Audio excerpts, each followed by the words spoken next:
एक और क्षेत्र है हिंदू मुस्लिम समन्वय का या एक दूसरे की संस्कृति को प्रभावित करने का, वो है कलाओं पर इनका प्रभाव। तो हम देखें कि वास्तुकला, जिसे आप आर्किटेक्चर कहते हैं, स्थापत्य कला, उस पर भी दोनों का बड़ा प्रभाव पड़ा। और भारत में आने के उपरांत मुसलमानों ने बहुत से मस्जिदों का, मकबरों का, महलों का निर्माण करवाया। इनमें से अधिकांश भवन हिंदू मुस्लिम मिश्रित शैली के बने हुए हैं और अधिकांश के इमारतों के कारीगर हिंदू थे। और मुस्लिम शासकों और के आदेश से ये, यद्यपि ये इमारतें बनाई गई, लेकिन परंपरागत शैली, कला परंपराएं, सजावट के तौर तरीके आदि भारतीय ही थे। प्योरली जो है 100% कोई भी इमारत जो है वो अरब कंट्रीज से या जो जहां से मूलतः इस्लाम के शासक भारत में आए थे, वहां की मूल शैलियां यहाँ पर नहीं थी। ये हिंदू मुस्लिम शैली में ये सब डेवलपमेंट हुआ। और हिंदू मंदिरों में भी बहुत रूपांतरण हुआ। यदि वो मुसलमानों के महल और जाली झरोके, यदि हैंडी हाथ से जो बनने वाले कलाकृतियां जो बनाई गई, वो हिंदू स्थापत्य से प्रभावित थी, तो हिंदुओं के भी जो मंदिर है उनके बनाने की कला में भी इस्लाम को देखा देखी उसमें भी परिवर्तन हो गए। जैसे आप देखें कि प्राचीन काल में हमारे को मंदिर निर्माण शिखर शैली में देखने को मिलता है, जहां पर एक नीचे से चौड़ा और ऊपर से सकड़ा या छोटा जो है ऊपर से शिखर की तरह वो मंदिर प्राचीन काल में बनाए जाते थे। लेकिन जो है मस्जिद के गुंबद के प्रभाव में आकर हिंदू मंदिरों में भी गोलाकार गुंबदों में उनको परिवर्तित कर दिया गया। तो दूर से देखने पर मस्जिदों के गुंबद में और मंदिर के गुंबद में कोई ज्यादा फर्क नहीं रहा।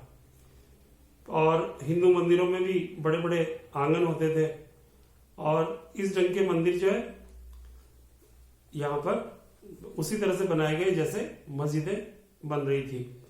और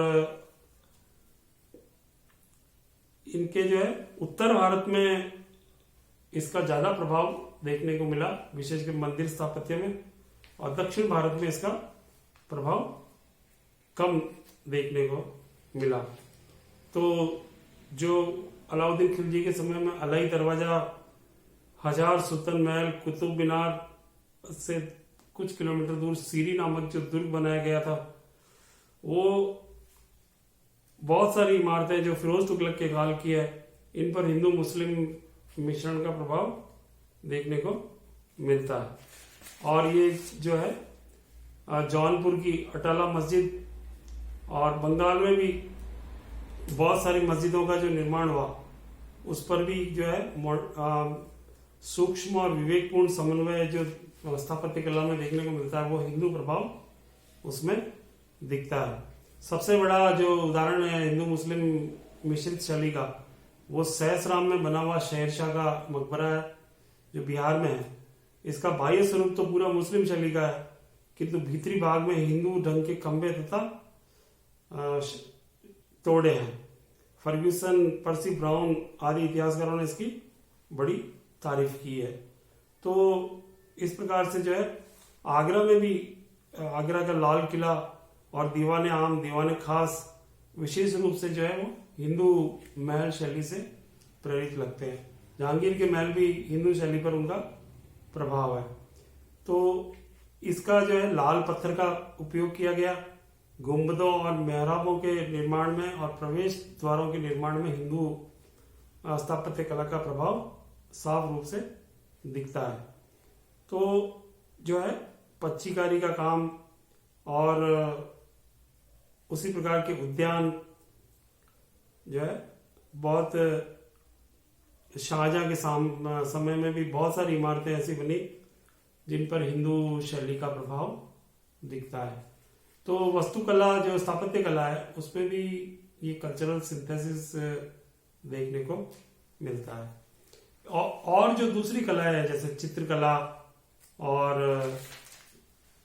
संगीत का तो मैं आपको बता ही चुका हूँ, इन पर भी इसका बहुत प्रभाव है। तो मैं नेक्स्ट लेक्चर में इसको जारी रखेंगे।